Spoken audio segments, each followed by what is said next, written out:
Salut tout le monde, je suis Garant Hassan Joseph, je suis un écolier du lycée Horace Paul, la Port de Paix Nord-Ouest Haïti. Et j'ai à cœur de vous présenter un best-seller, en l'occurrence comment les riches utilisent la planète.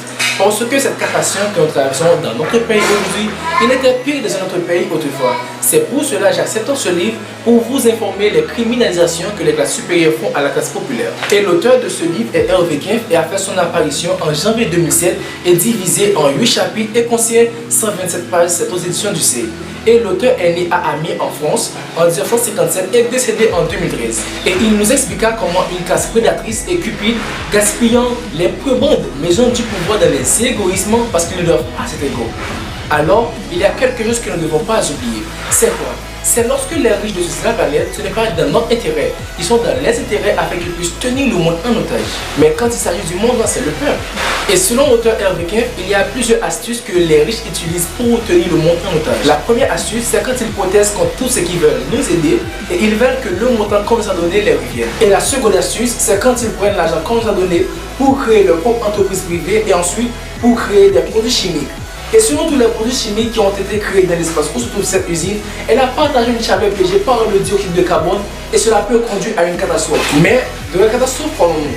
Nous parlons de catastrophes causées par l'homme. Et ce que font les hommes riches comme catastrophe, d'après l'auteur Hervé Kempf dans le premier chapitre, c'est quand il part en guerre avec un missile pour exploser un autre pays et cela peut détruire la vie de nombreuses personnes. Parce que en 1986, il y a un bombe nucléaire qui a explosé la nuit du 25 au 26 avril à la centrale nucléaire de Tchernobyl en Russie et en Ukraine. Et aujourd'hui encore, nous assistons à la répétition de cette même catastrophe. Et selon l'égoïsme de tous les riches, nous sommes tombés dans la crise écologique et la crise sociale.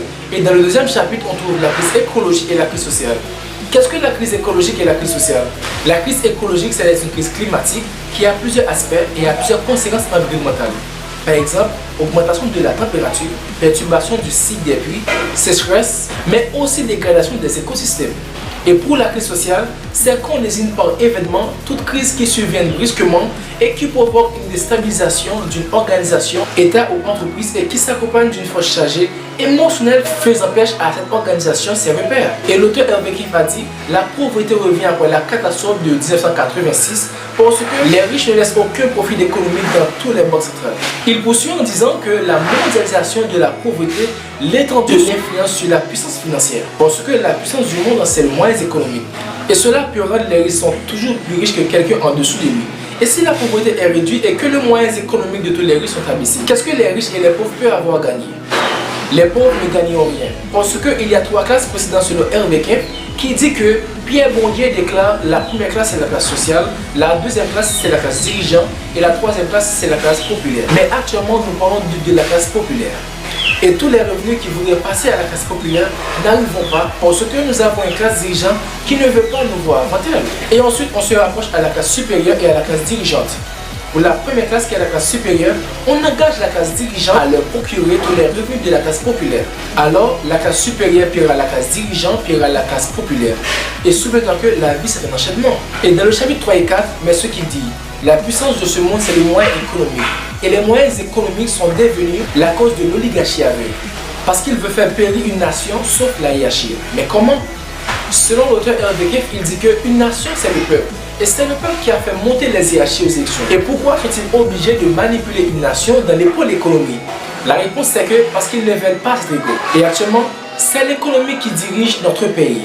Dans le chapitre 5 à 6, nous verrons comment l'oligarchie exacerbe la crise économique. Par exemple, si chaque produit sur le marché se vend 200 gouttes et que les oligarques n'augmentent pas ces produits, ils créent un produit rare. D'après Veblen en 1980, qui s'oppose aux oligarques, qui dit que les oligarques, si nous rendons les produits rares, et cela peut provoquer quelque chose d'inégal. Et leurs produits ne seront pas rapides et les gens seront dans la misère sur les produits. Et ensuite, il peut y avoir de nombreuses catastrophes survenant dans les centres de production.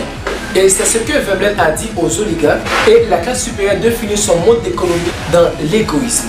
Car l'oligarchie est en compétition pour leur fortune avec les camarades riches et ils ne veulent pas être comparés avec la classe populaire parce qu'ils sont insatiables. Et quand les yeux de la classe populaire ouvrirent, ils demandent une réduction à ce que consomment les riches. Dans le chapitre 7 à 8, mais ce qu'il dit, l'argent que l'oligarchie gagne de la classe populaire, et cela a mis en péril une cause de la démocratie. Dans le 8e chapitre, on obtient beaucoup et beaucoup de choses, mais le plus important selon l'auteur, c'est la criminalisation des conversations politiques. Et selon la cause de la trahison des médias par les médias. Parce que les oligarques payaient les médias pour parler à leur profit. Et ensuite, les médias trahissent la masse populaire et oublient s'ils sont venus dans la masse populaire. Et à la page 11, on retrouve là où les hyper riches disent que le pays peut rester tel qu'il est. Et le capitalisme n'a pas besoin de démocratie parce que cela est avantageux pour eux. C'est pourquoi à la page 117, l'oligarchie peut se diviser. Est-ce que le pays peut rester tel qu'il est? Mais la réponse, c'est qu'il peut changer peu à peu. Enfin, je tiens deux mots à la jeunesse d'aujourd'hui. Ne faites pas confiance à ces oligarques parce qu'ils ne veulent pas que la jeunesse comme eux. Et la dernière chose que je peux vous dire, travaillez pour gagner. Parce que la victoire, c'est pour la jeunesse d'aujourd'hui. Merci Rinaï.